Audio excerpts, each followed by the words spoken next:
Alright guys, in today's video I'm going to take you through a couple of exercises which can help you build a big, thick, 3D looking upper back. First of all, before we get started, let's have a look at some of the muscles which we are trying to recruit in these exercises. As you can see with this diagram here, you want to be recruiting some of your traps, your rhomboids, rear delts, teres major, minor, infraspinatus, and possibly a little bit of your upper lat. But we're trying to focus on the top half of the back, not the lower half of the back. Something which I've noticed with my own training is that elbow positioning is going to have a big impact on which muscles you recruit, which muscle fibers you recruit. Okay, so whenever I do a rowing movement and I keep my elbows as tight to my torso as possible, there's a lot more lat recruitment. Okay, I'm focusing more on recruiting the muscle fibers in the mid to lower portion of my back. Whereas if I do a rowing motion with my elbows high and flared, I'm recruiting much more of the upper half of my back, okay, the rear delts, rhomboids, and so on. So when it comes to exercise selection, when it comes to building your back, you want to think about where you're positioning your elbows when you're doing these rowing movements. So let me take you through some of the exercises which I do to help build my upper back. First of all, we'll start off with the deadlift. Now, my variation of doing this deadlift is I'm going to be performing it off platform or off boxes. So I'm basically performing 3/4 of the movement, the top 3/4 of the movement. I'm eliminating the bottom portion because I don't want to, over engage my legs when I do this. I want to keep as much tension as possible on my back. And whenever I'm performing this, I like to keep it very slow, controlled. I'm almost tapping the floor. I'm trying to maintain tension throughout the entire movement. Now, I'm not saying this is the only way to deadlift, but this is the way I'm manipulating this deadlift to try and maximize tension on my back and to grow those upper back muscles. I'm almost performing a constant lat spread whenever I'm doing this deadlift.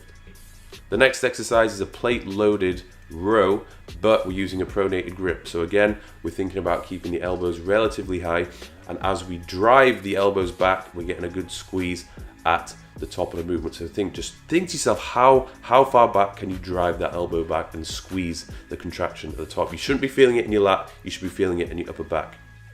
Moving on again, we have a variation of a T-bar row. What I've done here is used two attachments. I've used the close grip attachment and used a wide grip attachment, feeded it through. So I'm almost doing a wide grip T-bar row pretty much. And what I've done to try and maximize the range of motion in this movement is only loading it up with smaller plates. So load it up with 5s or 10s. If you load it up with a 20 kilogram plate, you're going to restrict the range of motion, okay? So that's not ideal. And again, I'm bending over, I'm trying to keep reasonably parallel to the ground, not completely, but around no higher than 45 degrees, I'd say, and letting the shoulders drop at the bottom, driving the shoulders high at the top, keeping elbows relatively high and squeezing hard. The next exercise is a bent over barbell row, where we're going to use a pronated grip. I've found that whenever I use a supinated grip, where your palms are facing the ceiling, keeping your elbows tucked in and driving hard does recruit more lat, whereas when using palms facing down, it recruits a little bit more of your upper back. And I'd say with this exercise, you don't necessarily need to be too worried about being parallel to the ground. If you're going to be a little bit higher up, that's okay. You're going to focus more on your upper back. The next exercise is a bent over barbell row, or the Meadows row. You're going to be standing 90 degrees to the barbell itself. You're going to bend over. This is quite uncomfortable, I'm not going to lie, but once you get your positioning right, your posture's right, you want to drive that barbell high, keeping your elbow flared and squeezing the contraction at the top.